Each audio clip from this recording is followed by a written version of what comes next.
नमस्कार। हिंदू धर्म में गाय को माता माना गया है। गाय की सेवा करना, रक्षा करना पुण्य का कर्म माना जाता है। भारत में हजारों गौशालाएं हैं। इन्हें संचालित करने के लिए सरकार भी अनुदान देती है तथा गौ प्रेमी भी दान देते हैं। आज भी भारत के गांव में लोग जब सुबह रोटी बनाते हैं तो तवे से निकली पहली रोटी गाय को ही खिलाते हैं। उसके बाद अपने बच्चों और परिवार को देते हैं।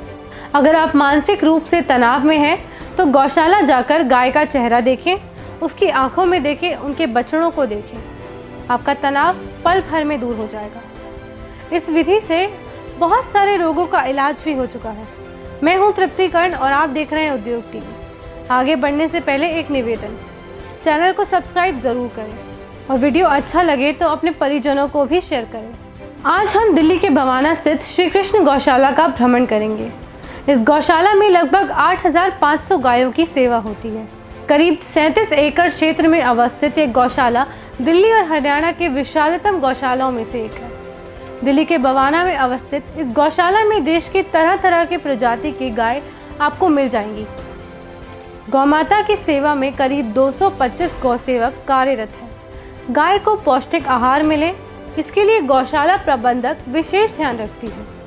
गाय के खाने के लिए तरह तरह के अनाज से रोटियां बनाई जाती हैं। रोटी बनाने के लिए आधुनिक मशीन लगी हुई है। रोज हजारों रोटियां बनाई जाती हैं। श्रृंगे मूले स्थितो ब्रह्मा, श्रृंग मध्ये तु केशवः, सर्वदेवा स्थिता देहम, सर्वदेवमयी ही गौः।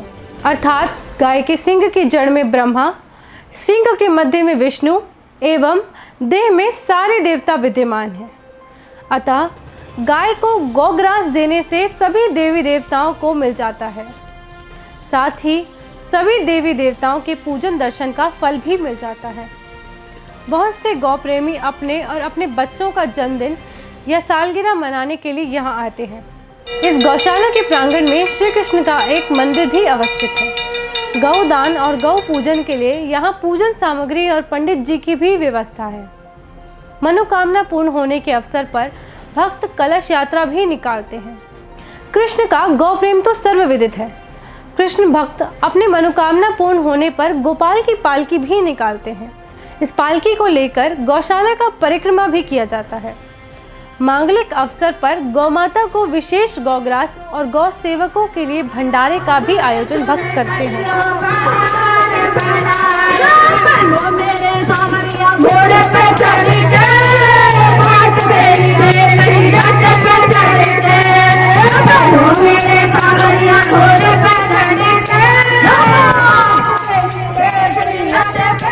महर्षि वाग्भट ने आज से लगभग 3500 वर्ष पूर्व अष्टांग हृदयंग और अष्टांग संग्रहम प्रलेखित किए थे, जिन ग्रंथों में लगभग 7500 स्वास्थ्य सूत्र हैं, जिनमें से 500 से ज्यादा सूत्र पंचगव्य चिकित्सा प्रणाली अर्थात गौमाता के ऊपर हैं। आखिर ये पंचगव्य है क्या? पंचगव्य शब्द एक देसी भारतीय नस्ल की गाय के 5 प्रमुख पदार्थ गाय के मूत्र, गोबर, दूध, मट्ठा और घी द्वारा निर्मित दवा का वर्णन करने के लिए इस्तेमाल किया गया है। सभी 5 गव्य सभी बीमारियों को ठीक करने में सक्षम है। गौमूत्र अर्क, जिसे गौम्यादि अर्क या गौम्यादि सर्वरोग निवारिणी कहा जाता है, एक प्रबल कैंसर विरोधी और HIV विरोधी औषधि है। ये शरीर के तीनों दोषों वात, पित्त और कफ को संतुलित भी करता है, इसलिए इसका सेवन किसी भी व्यक्ति द्वारा किया जा सकता है। श्री कृष्ण गौशाला में आपको गौमूत्र अर्क भी मिलता है, जिसे हमारी आंखों के सामने बनाया जाता है। गौमूत्र अर्क है, TB में है, मधुमेह में है, मोटापे में है, कई बीमारी में सर्वरोग विनाशक है। ये कहा जाता है कि गाय के गोबर से आंगन या घर की निपाई से कीड़े मकोड़े और बैक्टीरिया का नाश हो जाता है। इसी को ध्यान में रखकर यहाँ गौमूत्र फिनाइल बनाया जाता है। ये फिनाइल मार्केट से सस्ते दामों में उपलब्ध है।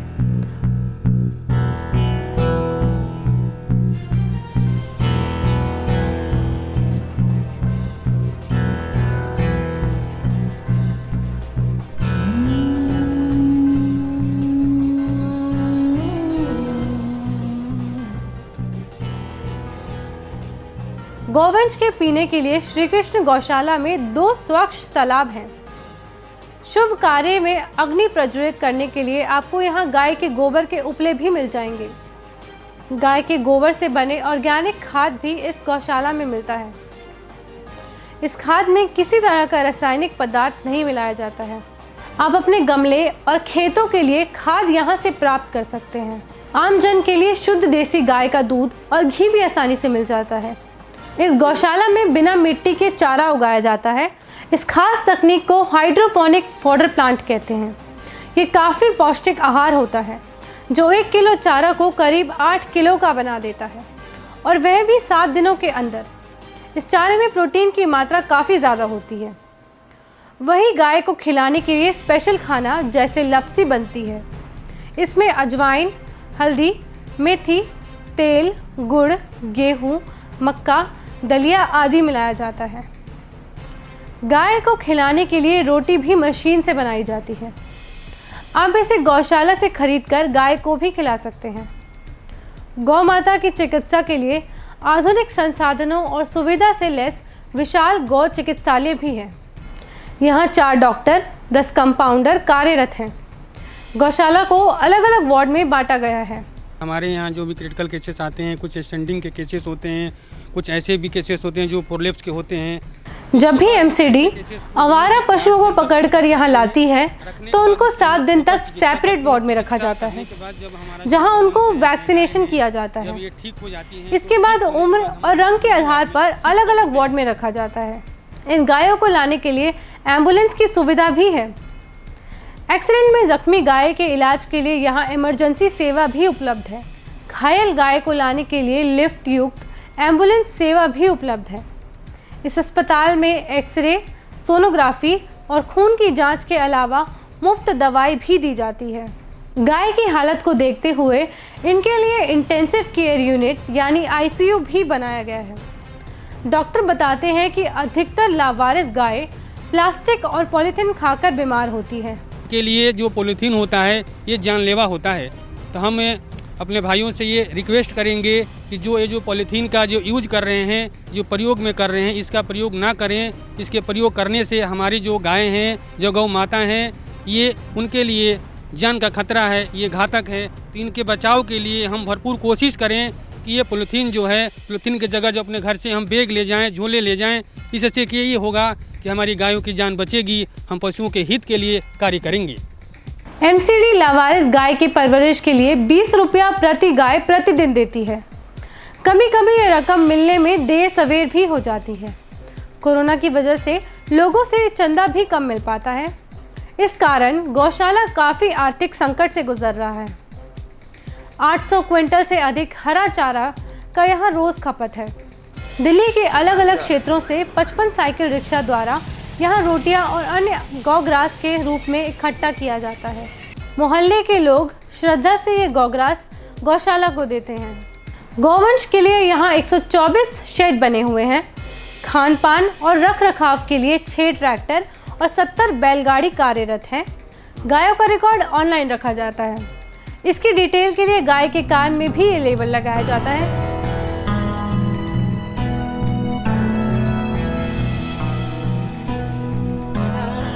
गांव से गाय की प्रजाति कम हो रही है। लोग आधुनिकता की चकाचौंध में उलझते जा रहे हैं। भौतिकता के इस जंजाल में हम अपने माता पिता को भूलते जा रहे हैं। गौ माता की अवहेलना से समाज का अस्तित्व खतरे में है। आज समाज में तरह तरह की बीमारियां फैल रही हैं। कहा जा रहा है कि इस गौशाला में कोरोना का अब तक एक भी केस नहीं आया, जबकि यहाँ लोग सामूहिकता की जीवन जी रहे हैं। कांचीपुरम जिला में स्थित गौशाला एवं अनुसंधान केंद्र और चेन्नई स्थित पंचगव्य चिकित्सालय पंचगव्य से प्राप्त कई पदार्थों के औषधीय गुण और कृषि अनुप्रयोगों पर नए नए उन्नत आधुनिक शोध कर रहे हैं। पंचगव्य चिकित्सा प्रणाली द्वारा पूरी तरह से ठीक हो रहे रोगों की एक संक्षिप्त सूची हम यहाँ दे रहे हैं।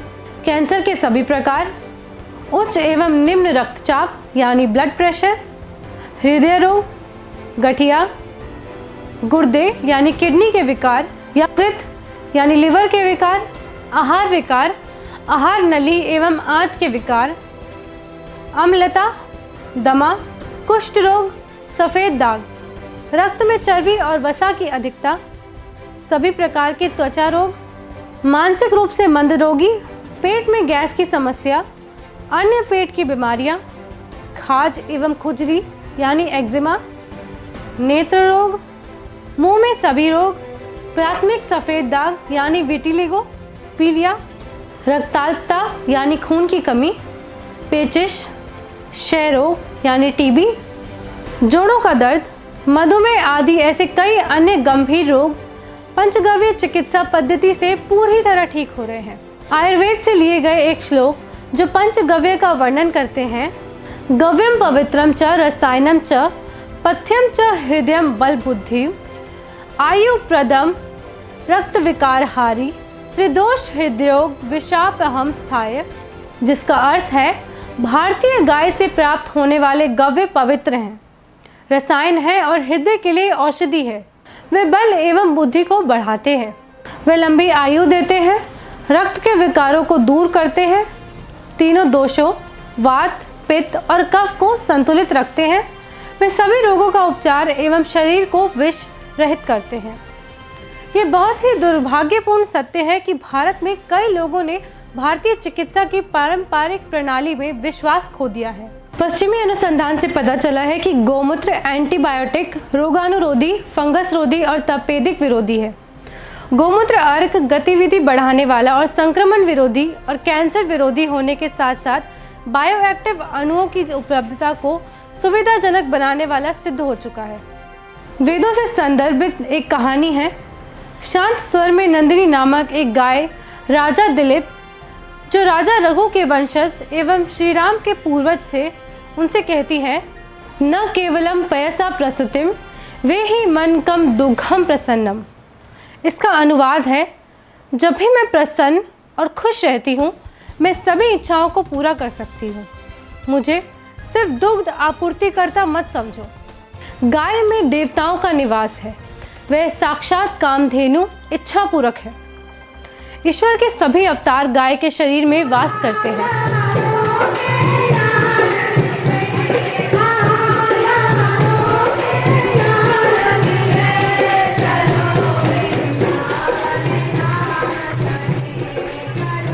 गाय एकमात्र दिव्य जीव है जिसकी रीढ़ की हड्डी से सूर्य केतु नाड़ी यानी सूरज से संपर्क में रहने वाली नाड़ी गुजरती है।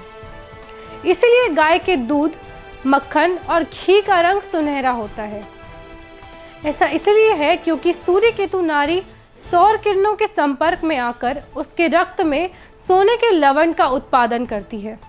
ये लवण गाय के दूध और अन्य शारीरिक तरल पदार्थों में मौजूद है, जो चमत्कारिक ढंग से कई रोगों का इलाज करते हैं।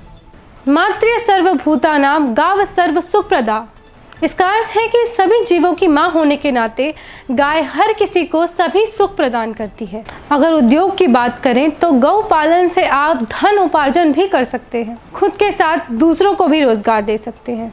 सरकार उसके लिए मुद्रा लोन देने की घोषणा भी किया है। गौपालन और पशुपालन को बढ़ावा देने के लिए गाँव में पशु शेड के लिए भी सरकार पैसे दे रही है। अब समय आ चुका है कि भारत अपनी परंपरा, विज्ञान और मूल्यों को पुनः हासिल करें। गाय के साथ साथ हम अपनी नदी, पर्यावरण और मूल की रक्षा करें।